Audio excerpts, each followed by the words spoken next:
Hello YouTube and people of the interwebs, welcome back to another Doctor Who video. Today I'm going to be giving you my full spoilery review of Doctor Who Season 1, Episode 1, Space Babies. We've already had one episode of Season 1, technically, the Christmas special, A Church on Ruby Road, but this is the first proper kickoff of Doctor Who's new era. Before I delve into this review as well, I should clarify, at the time of recording, I haven't actually seen The Devil's Cord. I've only seen Space Babies because, as mentioned in my last video, I got to see it a week and a little bit early, which was a fantastic experience. If you want to hear more about that, go and check out that video. I'll stop boring you with this information and just jump straight into the review. We start off with the Doctor and Ruby in the TARDIS, and I was actually in awe of how Doctor-y Ncuti Gatwa is right from the word go. I loved his performance in The Church on Ruby Road, and for the most part I loved his performance in The Giggle, but there's just something about the start of Space Babies,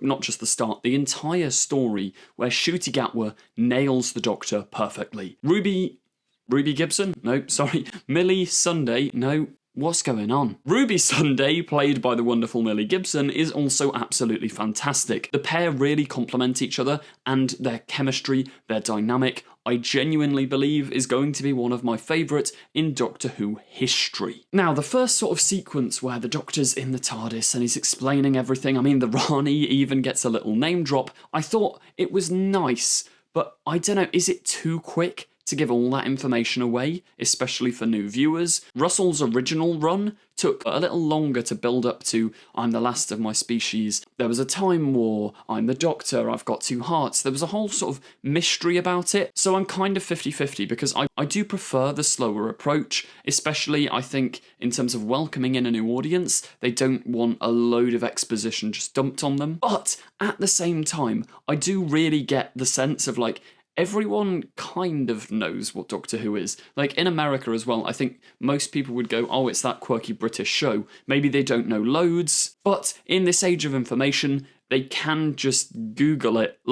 There's loads of videos on the Doctor Who YouTube channel telling you about Doctor Who. There's an entire backlog if you're in the United Kingdom on BBC iPlayer, and I'm pretty sure Americans who are watching this video, you can correct me in the comments if I'm wrong, but I think all of Doctor Who is on at least one streaming service that's not Disney Plus in America. And also, the scene is performed and written really well, so although I'd usually have a problem with oh, they're just sort of dumping all this exposition right at the start of episode 1, I think it's done in a really, really nice way. We also get that visual gag of a literal butterfly effect and a first trip in the TARDIS, which I've just got to say, the CGI on all of the episode, apart from the babies, but we'll get to that later, is basically flawless. But yeah, that opening sequence I thought was really, really nice. Maybe the pacing was a little bit too quick for my liking, but I still really, really enjoyed it, and it didn't dampen my experience of the episode. Then when we arrive on the Space Baby ship, we get my favourite scene of the episode. The Doctor and Ruby stare out over the big open spaceship window,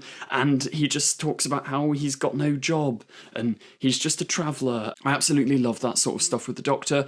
It's all well and good, it's all cool having Space Jesus Doctor from time to time, but at the heart of the show, I do like being reminded that the Doctor is just some cool guy going around doing his thing. Then we move into the more bizarre aspect of the episode, the title of the episode. We meet the Space Babies, who, for the most part, are good fun. I mean, they're babies in space. It's a funny little idea, and I do think it's brought to life relatively convincingly. The only problem is there's a couple of babies, mainly I think the baby's name is Eric, who his facial expressions are just not matching the emotions of the character at all. Now, I'm not going to go and say babies have some acting lessons.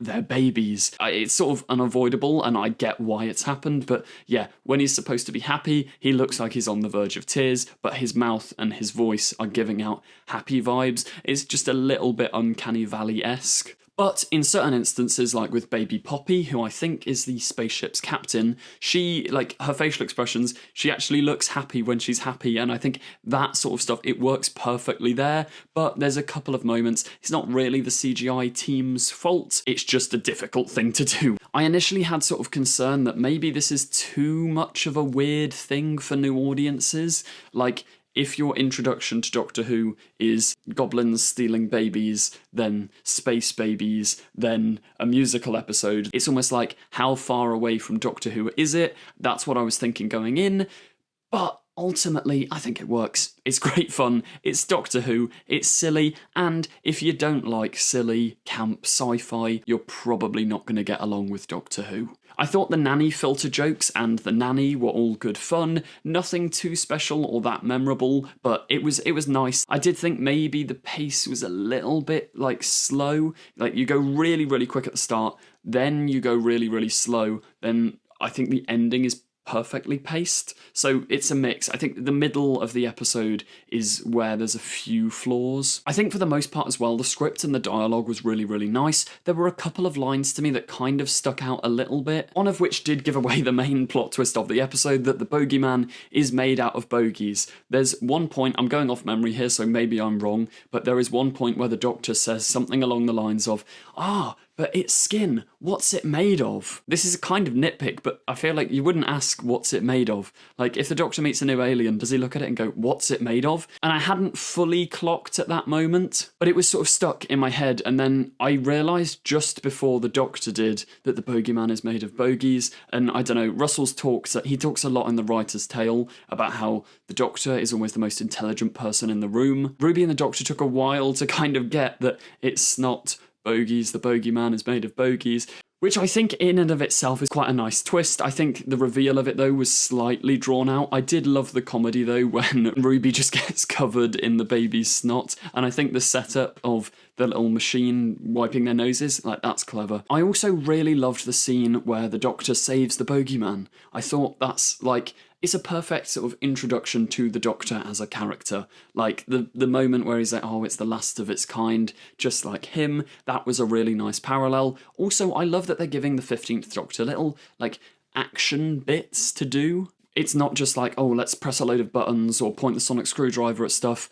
In the Church on Ruby Road, he's jumping off rooftops. Here, he's jumping, near to a vacuum, and there's proper, jeopardy, proper danger. That side of the 15th Doctor is something that I really, really love. I also thought the ending was really nice. Kind of like I was talking about at the start of this review, we're getting all of the sort of standard Doctor Who, wait a couple of episodes, then you introduce the companion's family and they find out about the Doctor and it's all a big secret. We're getting that out of the way really quickly, which maybe that's for the best. Maybe that sort of style is a little bit cliched and we've seen it too many times, so the Doctor and Ruby just materialise straight into Ruby's family home, which I thought is really fun, and I am presuming episode 2 is going to pick up from that point, which I think is quite nice, because you usually wait till episode 5 for the companion's family and the Doctor to meet, but sort of just going in straight away, I think it is this theme of family. Little prediction time, the Doctor's photo is going to get put on the fridge with all of Carla's adopted kids at the end of the series, or maybe mid-season. Because I think that's why they're establishing him meeting Carla really, really early on. It's going to be this whole found family thing, and I do think the dynamic of 15 and Ruby is very sort of sibling-like. If we remember back to the Church on Ruby Road when they're bickering in the doorway, it's very sibling-esque, so yeah, I think that's the vibe they're going for, and I'm fully on board for that. The other part about the ending was that bizarre cliffhanger, where I didn't actually manage to read what it said, but the Doctor's scanning Ruby, and I think she's not fully human, or something along those lines. Now, I've been trying to rack my brain and come up with 101 theories for this. One of the initial thoughts I had was this reminded me of the original ending for Series 1 of Doctor Who, written by Russell T Davies, not Season 1, back with Christopher Eccleston, before they knew that the Doctor was going to regenerate at the end of Bad Wolf. The plan was for the Doctor to be scanning Rose as she leaves the TARDIS all happy, and for him to figure out that the time vortex is slowly killing her.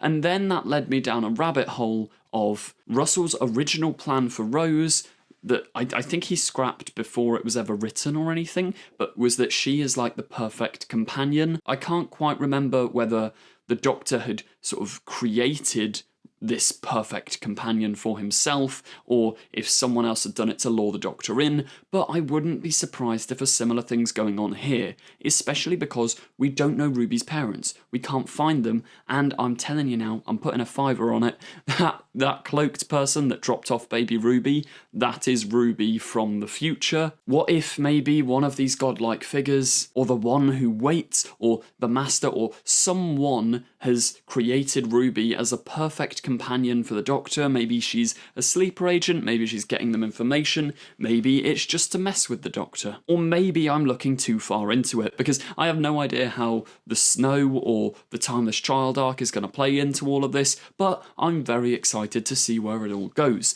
That does bring us to the end of this review. If you want to hear more thoughts on Doctor Who and get weekly updates and episode reviews, make sure you're subscribed to this channel with the notification bell on. Thank you very much for watching this video, and goodbye.